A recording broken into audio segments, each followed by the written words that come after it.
Morning, কেমন আছেন? এই যেমন টেকনিক স্টার্ট হয়ে গেল আজকের ডিউটি। সাথে থাকবেন, স্টে উইথ মি। অনেক কিছু ভ্যালুয়েবল ইনফরমেশন দেব, চলো দেখা যাক। Good morning friends, I have rich my OPD. কিছুক্ষণ বাদে ওপিডি স্টেট হবে, তার আগে আমি একটু প্রি রাউন্ডস নেব। কালকে বেশ কিছু পেশেন্টের আমাদের আইসিইউতে ভর্তি হয়েছে। কোভিড টেস্ট দুটো পেশেন্টের আমরা পাঠিয়েছিলাম, সাসপেক্টেড দুজনের নেগেটিভ এসছে। তো let's see. Hepatocellular cancer initial treatment কিন্তু সার্জিক্যাল রিসেকশন যদি লিমিটেড স্টেজে থাকে, আর যদি অ্যাডভান্স স্টেজে থাকে তখন কিন্তু আমরা কেমোথেরাপি দিই। তো হেপাটোসেলুলার ক্যান্সারে কিন্তু জন্ডিস বাড়তে থাকে, লিভারের ভেতরে যে লিভারে যে প্যারেনকাইমা বলে তাতে বেসিক্যালি রোগটা হয়, ঠিক আছে? তো এখন এর প্রোটেকশনে প্রিভেনশনের কি পথ আছে? একটা হচ্ছে যে হেপাটাইটিস বি বা হেপাটাইটিস সি ইনফেকশন প্রিভেনশন, বা যাদের হয়েছে আমাদের এখানে আমাদের যে পেশেন্ট আছে তাদের যেমন হেপাটাইটিস সি পজিটিভ আছে, তো তার জন্য আমরা গ্যাস্ট্রো রিভিউ নিয়ে তার জন্য মেডিসিন আমরা দেখিয়েছি, যে মেডিসিন স্টার্ট করেছি। কিছু পেশেন্টে যেমন হেপাটাইটিস বিও পজিটিভ পাওয়া যায়, তাদের ক্ষেত্রে কিন্তু হেপাটাইটিস বি এর আমরা মেডিসিন স্টার্ট করি, ঠিক আছে? আর সিরোসিস অব লিভার যাদের হয় তাদের তো এন্ড স্টেজ হয়, লিভারের কন্ডিশন, জেনারেল কন্ডিশন ভালো হয় না, তখন তাদের সাপোর্টিভ কেয়ার থাকে। এখন লিভার সিরোসিস কিন্তু আবার অ্যালকোহল ইনডিউসডও হয়। তো যারা ভীষণভাবে অ্যালকোহল খাচ্ছেন, ধরুন অ্যালকোহল অ্যাডিক্টেড, তাদের ক্ষেত্রে কিন্তু একটা সিরোসিসের একটা চান্স থাকে, এবং সেক্ষেত্রে পরবর্তীকালে কিন্তু হেপাটোসেলুলার ক্যান্সারের একটা চান্স থাকে। হেপাটোসেলুলার ক্যান্সারের কিন্তু এমনি প্রগনোসিস খুব একটা ভালো নয়। ইনিশিয়াল স্টেজে এটা লো স্টেজে ভালো, কিন্তু অ্যাডভান্স স্টেজে কিন্তু এর প্রগনোসিস ভালো নয়। তো হেপাটোসেলুলার ক্যান্সারের আমাদের যে পেশেন্ট আছে তাদের আমরা ট্রিটমেন্ট করছি। তো হেপাটোসেলুলার ক্যান্সার নিয়ে বা লিভার ডিজিজ নিয়ে কারোর যদি কোনো প্রশ্ন থাকে আমাদের এই কমেন্ট সেকশনে নিশ্চয়ই লিখবেন। তো আরও কিছু পেশেন্ট আছে, ডিসকাস করবো, স্টে উইথ মি। হ্যালো বন্ধুরা, কী খবর? সবাই আশা করি বিকেলের চায়ের পেয়ালাতে চুমুক দিয়েছেন। আমাদের এখন ইভিনিংয়ের রাউন্ড শেষ হলো। তো আজকে আমার মনে হয় কিছু হালকা জিনিস একটু ডিসকাস করি আপনাদের সাথে। প্রথমটা হচ্ছে যে আমি এই মেডিকেল অঙ্কোলজিতে কেন আসলাম, মেডিকেল অঙ্কোলজিটা আমার কেন পছন্দ।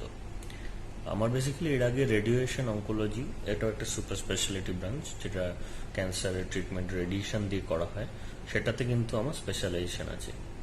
তো এইটা আমি এক্সট্রা একটা ডিগ্রি করছি মেডিকেল অঙ্কোলজি, যেটাতে হচ্ছে আমার মনে হয়েছিল যে ক্যান্সার ট্রিটমেন্টের তিনটে স্টেপ রয়েছে, একটা হচ্ছে সার্জারি, একটা হচ্ছে রেডিয়েশন থেরাপি, একটা হচ্ছে কেমোথেরাপি। তো আমরা যখন রেডিয়েশনের থেরাপি আমরা যখন ট্রেনিং হয়েছিল, তখন আমি যখন রেডিয়েশনের ট্রেনিং নিয়েছিলাম, তখন আমরা সারা শরীরের যত ক্যান্সার আছে, হেড টু ফুট যত ট্রিটমেন্ট যেখানে আমরা রেডিয়েশন দিয়ে ট্রিটমেন্ট করতে পারি, সেগুলো সম্বন্ধে আমরা কিন্তু ভালো ট্রেনিং নিয়েছিলাম, ঠিক আছে?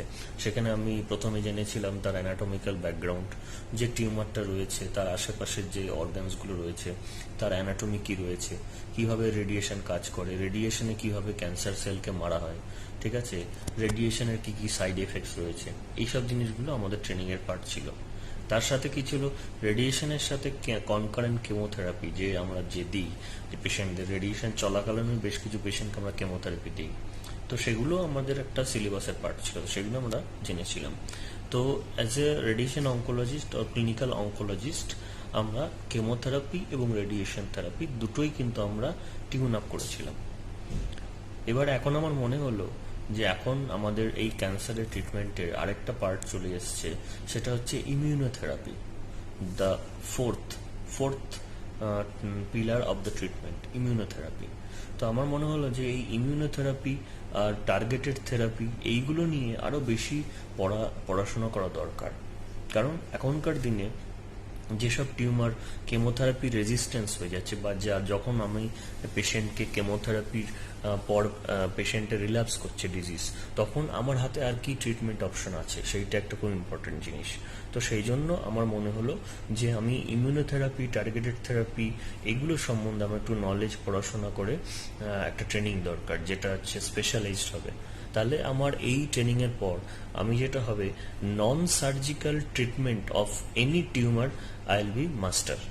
তো আমি তাহলে কি করতে পারবো, নন সার্জিক্যাল কেসেস যেগুলো রয়েছে, যেখানে radiation, chemotherapy, immunotherapy, targeted therapy, এই সমস্ত যেগুলো দরকার পড়ে সেইগুলো হচ্ছে আমি অ্যাপ্লাই করতে পারবো, পেশেন্টকে সুস্থ করতে পারবো। যে পেশেন্টের রেডিয়েশনের পরে রিল্যাপস করছে, যে আপনাদের মধ্যে অনেকেই আছেন যাদের রিলেটিভ বা ফ্রেন্ডস বা মা বাবা বা ভাই বোনদের, তো সেই জন্য মেডিকেল অঙ্কোলজি একটা পার্ট, ভীষণ ইম্পর্ট্যান্ট একটা পার্ট ক্যান্সার ট্রিটমেন্টের জন্য। তো সেই জন্য আমাদের টার্গেটটাই হচ্ছে chemotherapy, advance form of chemotherapy, targeted therapy, immunotherapy, যেগুলো রিসেন্ট অ্যাডভান্সমেন্ট হয়েছে আমাদের ক্যান্সার ট্রিটমেন্টের জন্য, যেগুলো রিসেন্টলি আমরা ইউজ করছি, সেগুলো সম্বন্ধে আরও ডিটেলসে জানার জন্য আমার এই ট্রেনিংটার লক্ষ্য। তো আপনাদের এখানে ধরুন যাদের, যে পেশেন্টদের আপনাদের রিলেটিভ বা যাদের কেমোথেরাপি দেওয়ার পরেও পেশেন্টের ডিজিজ রিল্যাপস করেছে বা রেডিওথেরাপি দেওয়ার পরেও ডিজিজ রিল্যাপস করেছে, তাদের ক্ষেত্রে কি ট্রিটমেন্ট হতে পারে, তখন একটা ডাউট থেকে যায়। তো সেই ডাউটটা ক্লিয়ার করার জন্য আমার মেডিকেল অঙ্কোলজি ট্রেনিংটা করা উচিত বলে মনে হয়েছিল, সেই জন্য আমি এখানে র্যাঙ্ক করে তারপরে এসেছি।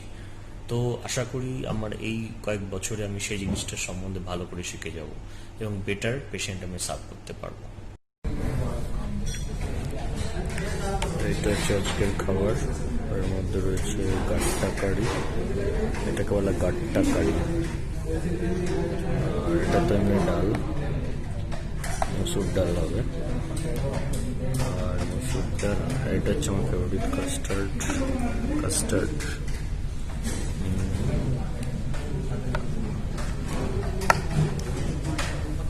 Very tasty. এটা হচ্ছে লাইম, আমাদের শশার কুচি দেওয়া আছে। এটা হচ্ছে স্যালাড। এই হচ্ছে আজকে ডিনার, সবজি খারাপ না, ডিনার বাজারে ডিনার হচ্ছে ডাল, ডাল খেতে হবে।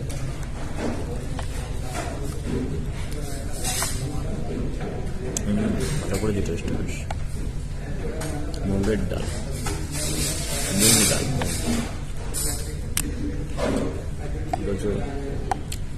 গাট্টা কারি, গাট্টা মাখে নিয়ে একটু খেয়ে নিই। ডাল টেস্ট করে যে গাট্টা,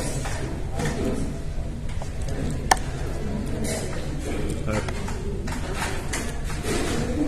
কাস্টার্ডটা তো অসাম, আমার অল টাইম ফেভারিট কাস্টার্ড।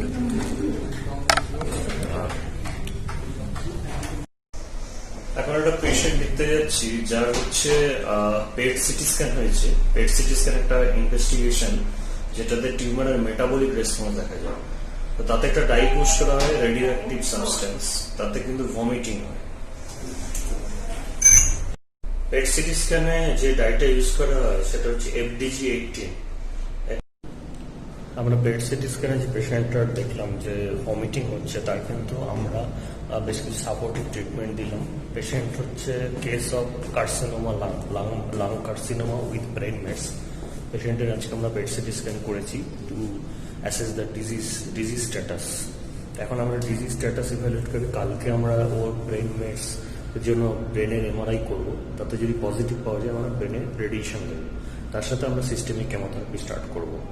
তো যেটা বলেছিলাম যে পেট সিটি স্ক্যান, এটা কিন্তু একটা টিউমারের রেসপন্স দেখার জন্য আমরা ইভ্যালুয়েট করতে চাই, যে after few cycles of chemotherapy আমরা যে এখন টিউমারের কি স্ট্যাটাস বা স্টেজ অফ দ্য ডিজিজ এখন কি আছে, কতটা রেসপন্স করেছে, সেটা দেখার জন্য কিন্তু আমরা এই পেট সিটি স্ক্যানটা এখন রিসেন্টলি খুব ইউজ হয় আমাদের এখানে। আগে যখন পেট সিটি স্ক্যান আবিষ্কার হয়নি তখন আমরা সিটি স্ক্যান দিয়ে কাজ চালাতাম, কিন্তু পেট সিটি স্ক্যানের অ্যাডভান্টেজটা হচ্ছে, এটা হচ্ছে টিউমার যদি থাকে শরীরে কেমোথেরাপির পরে, ও কালার দিয়ে বলে দেবে যে কোথায় টিউমারের পসিবিলিটি আছে, যেটা সিটি স্ক্যান বা MRI নর্মাল কালারে ডিটেক্ট করতে পারে না। সেই জন্য পেট অ্যান্ড সিটি স্ক্যান দুটো একসাথে আমরা বলি PET CT scan, positron emitting tomography.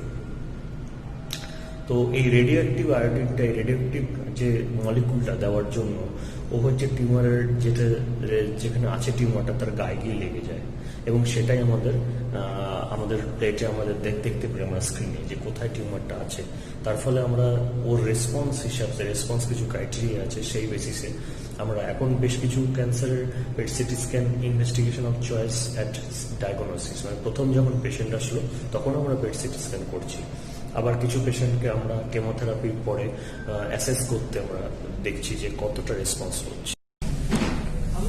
Good morning friends, আজকে স্টার্ট হলো আমার ডে। খুব খারাপ, সকালবেলা ভীষণ বাজে গেল, বলছি তোমাদের কী হলো। এখন ভীষণ খিদে হয়ে গেছে, খিদে খেয়ে নিই। লুচি করেছে, ভেতরে আবার জিরে দিয়েছে, জিনিসটা ভালোই করেছে, বেশ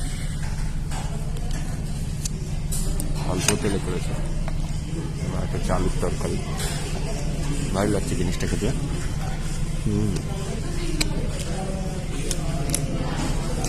আলুর তরকারিটার মধ্যে টক দিয়েছে অল্প, টক দেওয়াটা টেস্টটা ভালো হয়েছে এটা। গুড মর্নিং বন্ধুরা, আশা করি তোমরা সবাই অলরেডি মর্নিংয়ের বসে হালকা হালকা গরম আমেজে হালকা হালকা গরম চা চুমুক দিচ্ছ। আজকে হঠাৎ করে খুব বাজে চলে গেল। ভোর রাত্রের দিকে দুটো পেশেন্ট একসাথে ক্র্যাশ করে গেল, প্লাস একটা পেশেন্ট কোভিড সাসপেক্টেড ইমার্জেন্সিতে এসছে। প্রথম কেসটা হচ্ছে সার্ভাইকাল ক্যান্সার। আমাদের যে বাচ্চা, যে বাচ্চা যেখানে ধারণ করা হয় ইউটেরাস, তার নিচে থাকে সার্ভিক্স। তো সেই সার্ভাইকাল ক্যান্সার মেটাস্ট্যাটিক আগেই পেশেন্টকে এক্সপ্লেন করা হয়েছে যে পেশেন্টের অ্যাডভান্স স্টেজ অফ ডিজিজ আছে, সেরকম কোনো ট্রিটমেন্টের অবকাশ ছিল না। তা পেশেন্ট সাডেন কোলাপস করে যায়, আমরা কোড ব্লু অ্যারেঞ্জ করি এবং আইসিইউতে ট্রান্সফার করি পেশেন্ট। আরেকটা পেশেন্ট আছেন, পেশেন্ট হচ্ছে ফিমেল পেশেন্ট, নন স্মোকার, কিন্তু লাং ক্যান্সার হয়েছে, very unfortunate with brain mets. তো আমরা পেট সিটি স্ক্যান করেছিলাম, কালকে আপনাদের বলেছিলাম যে পেট সিটি স্ক্যানটা কী জিনিসটা। আমরা আজকে ডিজিজ অ্যাসেসমেন্ট করে তার এমআরআই ব্রেন প্ল্যান করছিলাম, কিন্তু পেশেন্ট সাডেনলি সকালবেলা কোলাপস করে গেল। তো আমি সঙ্গে সঙ্গে কোড ব্লু অ্যারেঞ্জ করলাম, আইসিইউ টিমদের ডাকলাম, আমিও নিজে ছিলাম। পেশেন্টকে আমরা রিভাইভ করলাম, করে আমি আইসিইউতে ট্রান্সফার করলাম পেশেন্টকে। এখন পেশেন্ট স্টেবল, কনসাস। তো সাসপেক্টেড আমার মনে হচ্ছে, যেহেতু ব্রেন মেটস আছে, ব্রেন মেটস থাকলে পেশেন্টের সিজার হয়, কনভালশন হয়, খিচুনি যেটাকে আমরা বাংলায় বলি। তো সেই খিচুনি হয়েছিল এবং তারই এইগুলো হচ্ছে ফেনোমেনা হয়েছে, প্রেশার কমে গেছে, স্যাচুরেশন ড্রপ করে গেছে। তো hope for the best. Patient liver abnormality হয়েছে, সেগুলো সব ডিরেঞ্জড হয়ে যায়। তো আমরা এই স্টফার সিনড্রোমের আছে একটা পেশেন্ট দেখলাম, যার লিভার ক্যান্সার নয়, অথচ অন্য ক্যান্সারের জন্য প্যারানিওপ্লাস্টিক সিনড্রোম বলে একটা জিনিস হয়, তার জন্য লিভার এফেক্টেড হয়েছে। তো লিভার সম্বন্ধে যদি আপনাদের কারো কোনো জিজ্ঞাসা থাকে, এই নিচে যে কমেন্ট বক্স আছে করবেন, I will be happy to help you. তো আজকের জন্য চলো tata, next day stay with me, আবার কিছু টিপস নিয়ে আসবো।